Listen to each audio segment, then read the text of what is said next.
Good day, nature's lovers. Welcome to CNF News What's in Nature, where we uncover the wonders of the world around us.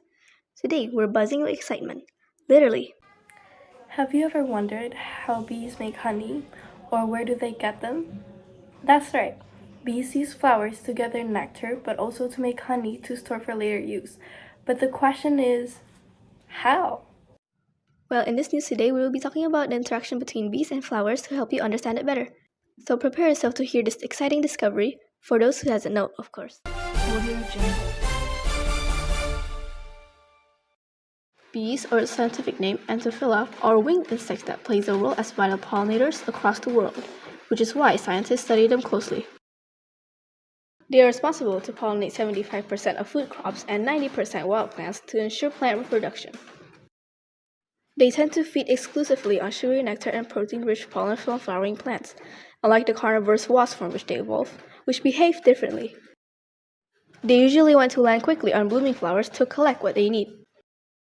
Worldwide, there are 80 to 100 million managed beehives and over 2,000 known species of bees, which makes them one of the most diverse insect groups.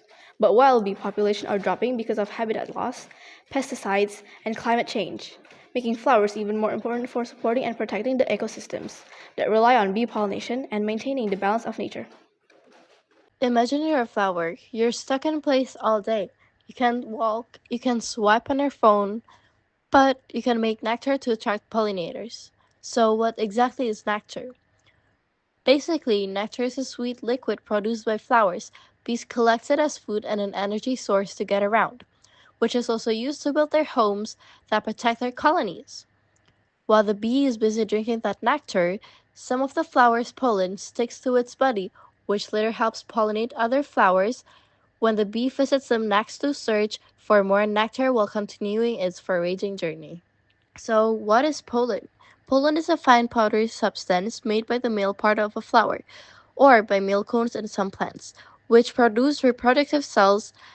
Each tiny grain contains the cells needed to fertilize another flower of the same species. In simple terms, flowers make pollen to reproduce, and bees collect it because it's full of protein and nutrients that young bees need to grow. When bees move from flowers to flower, they accidentally drop off some pollen, helping plants make seeds and fruits that later goes into new plants. That's what makes pollination possible.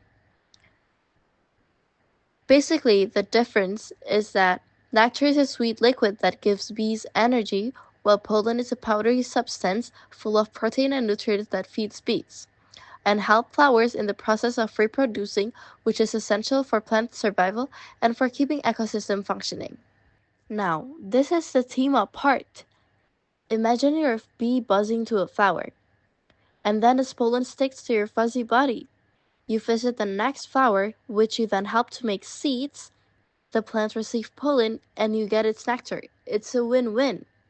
Flowers shows off bright colors, sweet smells, and secret UV patterns, while bees carry it all in their pollen baskets that are attached to their legs for easier carrying and flying. Teamwork, nature style, very interesting, right? And there you have it. Bees and flowers aren't just pretty parts of nature. They're like partners in crime that depends on each other.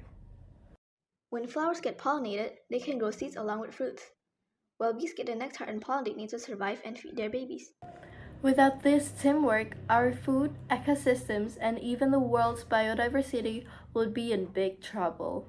Next time you see a bee buzzing around a flower, just remember it's not just flying around randomly, it's a part of nature's coolest partnership.